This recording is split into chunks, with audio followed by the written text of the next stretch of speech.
Hello guys, this is day 6 of making random things from Pinterest.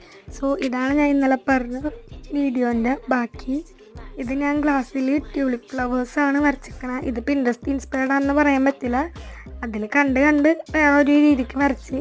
So tulip flowers വരയ്ക്കണത് എങ്ങനെയെന്ന് നിങ്ങൾക്ക് എല്ലാവർക്കും അറിയാൻ പറ്റുമല്ലോ. പിന്നെ അതിൻ്റെ ലീവ്സ് പോലെ നിങ്ങൾക്ക് ഇഷ്ടപ്പെട്ട ഗ്രീൻ ഏതെങ്കിലും വരച്ചു കൊടുക്കുക. ഇത് ഞാൻ എടുത്തേക്കണത് ഫ്ലവേഴ്സൊക്കെ വെക്കണ ഒരു ഹോൾഡറായിട്ടാണ് എടുത്തേക്കണത്. കാരണം ഇതിൽ വേണമെങ്കിൽ ജ്യൂസ് കുടിക്കാനൊക്കെ എടുക്കാം. പിന്നെ ഇത്രയും വലിയ ഗ്ലാസ്സിലാരും ജ്യൂസ് കുടിക്കില്ലല്ലോ എന്ന് ഓർത്തിട്ടാണ് ഞാനിത് അതിനെടുത്തത്. പിന്നെ ഞാനത് എടുത്ത് കാണിച്ചത് ഇന്നലെ ചെയ്തതിൻ്റെ ബാക്കി എന്നുള്ള രീതിയിൽ കാണിക്കാൻ വേണ്ടിയിട്ടാണ്. എനിക്ക് പിന്നെ കൂടുതലും ഡ്രൈ ഫ്ലവേഴ്സ് ഇഷ്ടമുള്ളതുകൊണ്ടാണ് ഞാൻ ഡ്രൈഡ് ഫ്ലവേഴ്സ് എടുത്തതിൽ വെച്ചേക്കണത്. എന്തായാലും റിയൽ ഫ്ലവേഴ്സ് വെക്കണത് ഞാൻ ഒരു വീഡിയോ അപ്ലോഡ് ചെയ്യാം. ഞാൻ ലാസ്റ്റ് കാണിക്കണ ഗ്ലാസ് വല്ല ഡിസൈൻ ചെയ്യണോ വേണ്ടതെന്ന് നിങ്ങൾ തന്നെ പറയണം. സോ അടുത്ത വീഡിയോയിൽ കാണുന്നവർ സൈനറ.